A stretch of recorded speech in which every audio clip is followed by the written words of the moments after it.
Persuasive speech about how school uniforms are absurd.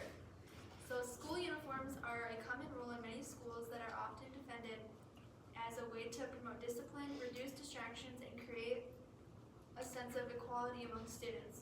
While these goals may sound reasonable, the reality is that uniform policies often do more harm than good.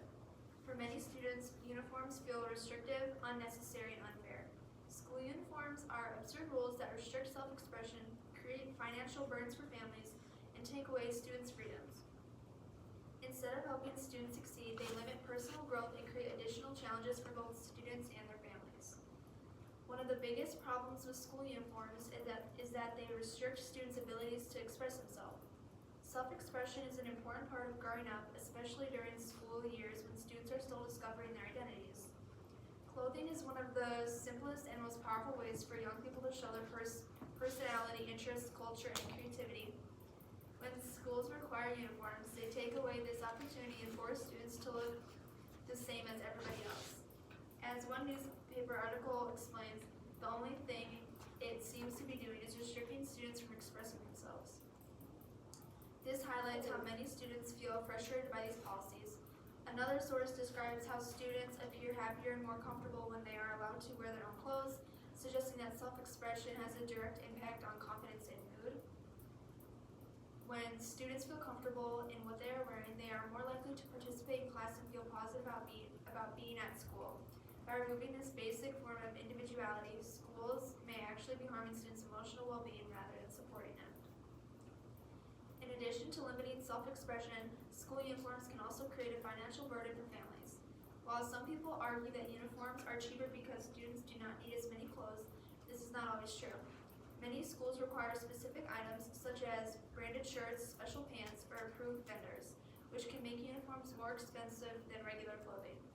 Families cannot simply shop for the best deals, instead they are often forced to purchase certain items at higher prices. This can be especially difficult for low-income families who are already struggling to afford basic necessities.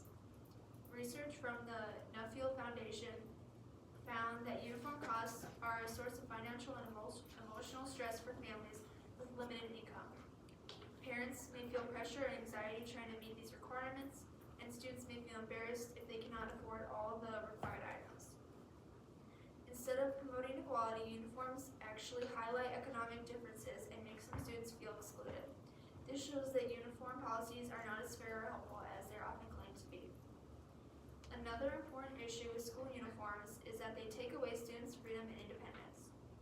Learning to make choices is a key part of growing up, and students should be given opportunities to develop decision-making skills. Choosing what to wear each day may seem like a small decision, but it helps students learn responsibility, creativity, and confidence. When schools enforce strict uniform policies, they remove this choice and force students to conform to a set standard. This can make students feel controlled and powerless, as if their opinions and preferences do not matter. Additionally, when students are allowed to wear their own clothes, they often feel more comfortable and relaxed, which can lead to better focus and academic performance. On the other hand, wearing a uniform that feels uncomfortable or does not reflect their identity can negatively affect their attitude towards school. Schools should be places where students are encouraged to grow and become independent individuals, not places where they feel they are forced into uniformity. Supporters of school uniforms often argue that they reduce bullying and help students focus more on academics rather than appearance. However, this argument is not always supported by real experiences.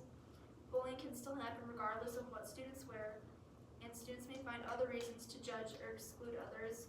In some cases, uniforms can even make bullying worse by drawing attention to small differences, such as wearing older or worn-out uniform pieces. Additionally, forcing students to wear uniforms does not guarantee better focus or academic success. In fact, if students feel uncomfortable, restricted, or unhappy, it may make it harder for them to concentrate in class. This suggests that uniforms are not an effective solution to the problems they are meant to solve. In conclusion, school uniforms are more harmful than beneficial.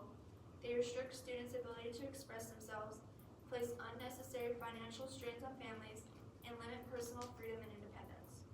While schools may have good intentions in enforcing uniform policies, the negative effects outweigh the supposed benefits. Students should be allowed to express who they truly are, feel comfortable in their clothing, and develop independence through personal choices. Instead of forcing everyone to look the same, schools should embrace individuality